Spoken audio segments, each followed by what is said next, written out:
This is Eagle Owl, and today I'll be talking about Milton Williams. He will be the key to beating the Steelers. Also, we got to talk about Saquon Barkley being the leader we need. Lastly, Quinyon Mitchell, he is legit. But let's get straight into it.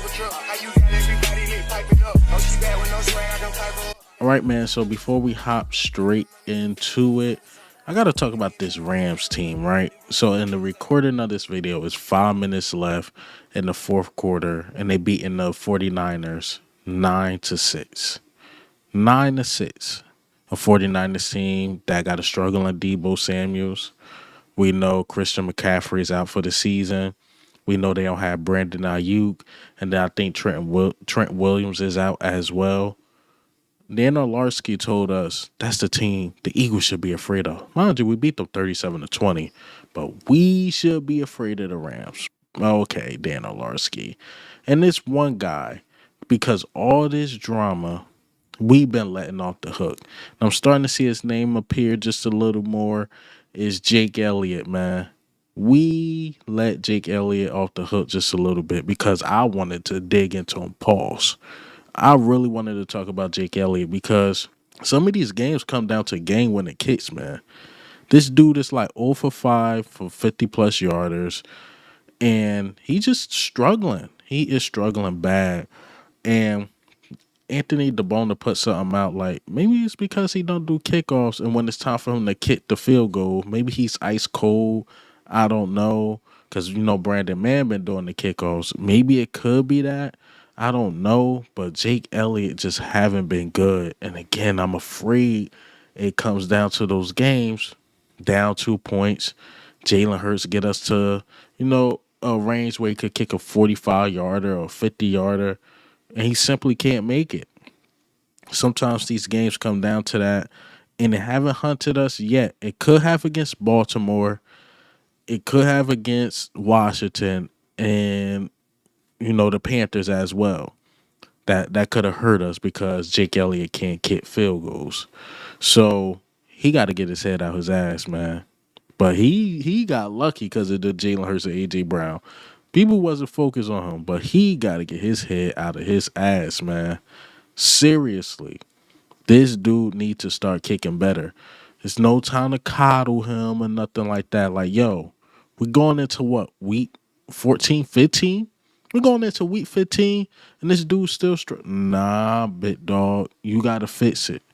You got to fix that. Also, the injury report, it's looking good. The only guy that was limited was Sidney Brown. So overall, it looked like everybody will play against the Pittsburgh Steelers at home. So we looking good. We definitely looking good. But I wanted to talk about Saquon Barkley. So I was watching the mic'd up, and it was a particular part that came up. I'm like, man, I'm happy Saquon Barkley on this team. But let me go ahead and play the clip. Takes the snap. He fires out. He completes it. He has a touchdown as he gets it to Tommy Tremble at tight end. Let's put another one together. Let's go. Hey, everybody take a deep breath. We're more than all right. We're more than all right. One play at a time. We just got to get going. That's it. Hey, baby. Come on. We good. Let's get going. We're going to be all right. Let's get it. Just that 30-second clip of him saying, like, we're going to be all right. We got this. You need a guy like that in the locker room. I think not only his skill set was the biggest thing for the Philadelphia Eagles, but that leadership is literally priceless. Like A.J. Brown talk about his leadership. Jalen Hurts talk about the leader that Saquon is. Like, we know he's a superstar on the field, but off the field, it seemed like he keeps this team glued together. He comes from a losing organization. Trust me, Saquon was in that locker room where all that stuff was going down or whatever, if there was any friction. I bet you he was voicing his opinion on everything, and people listen because he is one of those ones. Saquon is one of those ones, man, and he just don't talk that talk. He walked that walk. And I think Zach Berman, a lot of these guys, these reporters came out how Saquon Barkley really changed life in Philadelphia as far as the leadership skill. Because last year, not only was the coaching staff was like a little bad, but it felt like we was missing that other leader, that other guy. Of course, we got Jalen, AJ, Devontae Smith, but it felt like we just needed another guy, and it felt like Saquon is filling in that role again perfectly. I think Saquon would rather lose some of his, carries to get other teammates involved. As Shady McCoy always say, hell, it'd be better for Saquon if the passing game is going because you lighten the box, especially with that, that O line. Saquon could get his. Saquon is not a selfish guy. So I like a guy like Saquon, man. I do. And he even said like the only difference between here in New York far as like the captain thing is that he just don't wear the C on his chest, but he still feels like a captain. People still go up to him for advice. He still voices opinion. People still listen. He just don't have the physical C on his chest. So shout out to Saquon Barkley changing life in Philadelphia.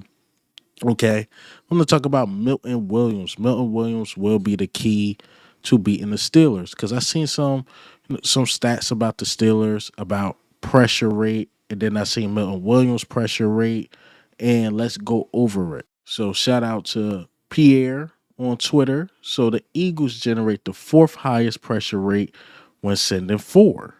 The Steelers allow the fourth highest pressure rate when facing four. Russell Wilson completing just 30% of his passes under pressure. Now, that is good because we have been getting pressure. And the guy that been getting a lot of pressure is Milton Williams. So according to Anthony DeBona, Eagles defensive tackle Milton Williams has generated a 14.4% pressure rate this season, the highest among defensive tackles with at least 150 pass rushing snaps, according to Next Gen Stats. So Russell Wilson's not good against pressure. We got a guy that get pressure up the middle. It's going to be very, very difficult. And I think Milton Williams, he makes his money here. This is where he makes his money because I think we're going to try to bring that pressure. I really do, especially the Steelers possibly not having George Pickens. I don't see who get open against our team.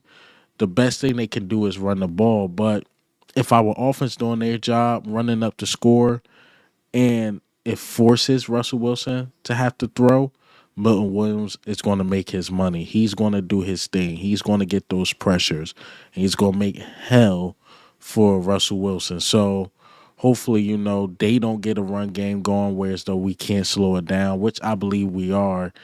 And Milton Williams, we know he's in majority of pass plays because Jordan Davis is just completely dominant against the run. But Milton Williams getting that pressure, I'm telling you, he's going to cause havoc. And I won't be surprised if he's like that player of the game type guy.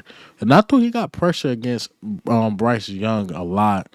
He just wasn't getting him down for some. I literally don't understand why they wasn't getting that man down to the ground. Then plus he had on that shirt that just stretches and rip. Maybe it could have been a little of that.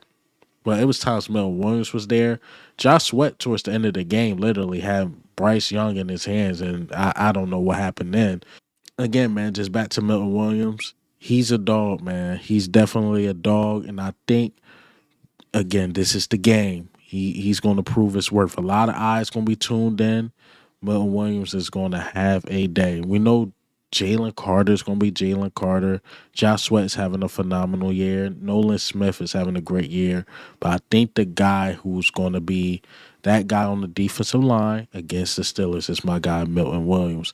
And Howie, cut the check, man. Cut the check. Don't let this guy hit the open market. Do not let him hit the open market. But there's another guy I want to talk about on defense is Quinyon Mitchell. Quinyon Mitchell, man, been balling out of his mind.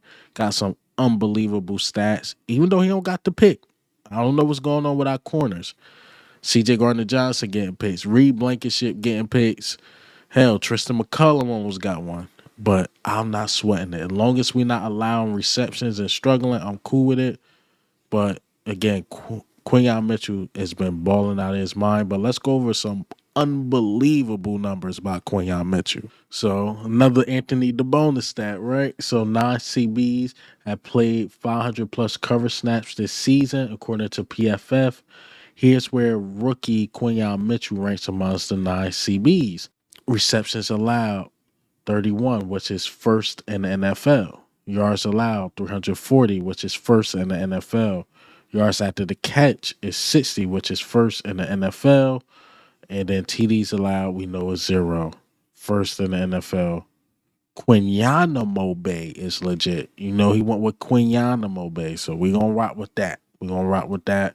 And again, Quinyon Mitchell, man, he's been legit. Everybody know I was a Terrion Arnold guy, but I was totally wrong. Terrion Arnold is a PI waiting to happen, man. He got some development to do, but Quinyon Mitchell, man, he was ready out the gate. Just imagine him year 3, year 4 hitting that prime. This guy is good, man. He is very good. He got a great corner on the side of him, teaching him the game, and Darius Slay.